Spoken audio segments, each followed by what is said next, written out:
नमस्कार।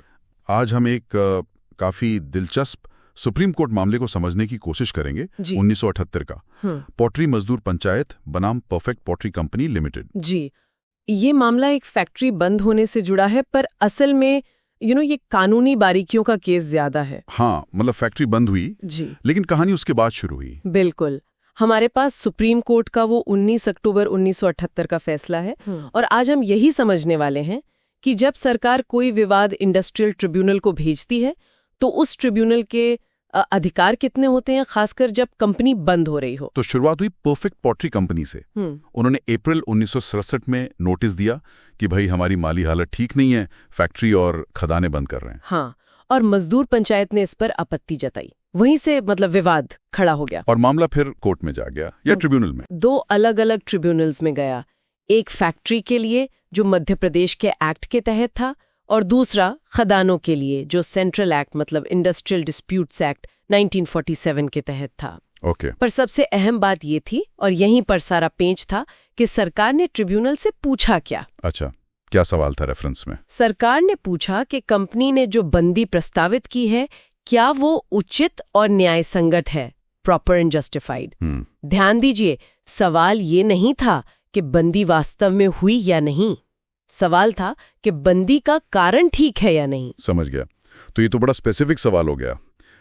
यूनियन का क्या कहना था इस पर? यूनियन तो कह रही थी कि ये बंदी कुछ नहीं है, ये तो बस एक दिखावा है, कैमोफ्लाज है, या यूं कहें कि ये एक तालाबंदी है, लॉकआउट। लॉकआउट मतलब? उनका आरोप था कि कंपनी असल में यूनियन एक्टिविटीज के लिए मजदूरों को सजा दे रही है और शायद पहले के एक अवार्ड में जो महंगाई भत्ता बढ़ा था वो देने से बचना चाह रही थी। अच्छा, उन्होंने ये भी कहा कि कंपनी मुनाफे में है? जी हाँ, ये भी कहा कि कंपनी तो प्रॉफिट कमा रही थी, ये घाटे का बहाना है बस। तो अगर यूनियन कह रही है कि बंदी हुई नहीं, ये तालाबंदी है, तब तो ट्रिब्यूनल को देखना चाहिए था कि सच क्या है।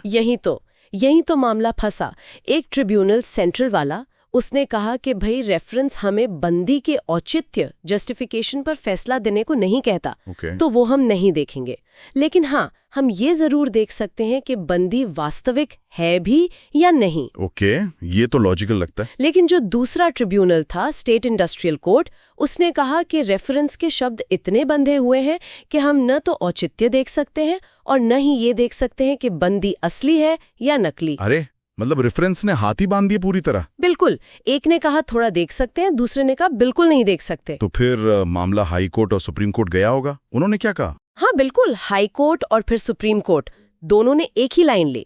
उन्होंने कहा कि इंडस्ट्रियल ट्रिब्यूनल अपनी मर्जी से जांच का दायरा नहीं बढ़ा सकता, वो सिर्फ उन्हीं सवालों पर फैसला दे सकता है जो सरकार ने रेफरेंस में साफ साफ भेजे हैं। तो क्योंकि रेफरेंस सिर्फ उचित और न्याय संगत होने पर था, सही, इसलिए ट्रिब्यूनल इस सवाल में जा ही नहीं सकता था कि बंदी असली थी या नकली, या वो असल में तालाबंदी थी। सुप्रीम कोर्ट ने भी यही कहा। हाँ, सुप्रीम कोर्ट ने इस सिद्धांत को और पुख्ता कर दिया। उन्होंने ये भी पॉइंट आउट किया कि यूनियन के जो शुरू के कागजात थे, उनसे भी ऐसा लगता है कि उनका मेन झगड़ा बंदी के कारणों पर और मुआवजे पर था।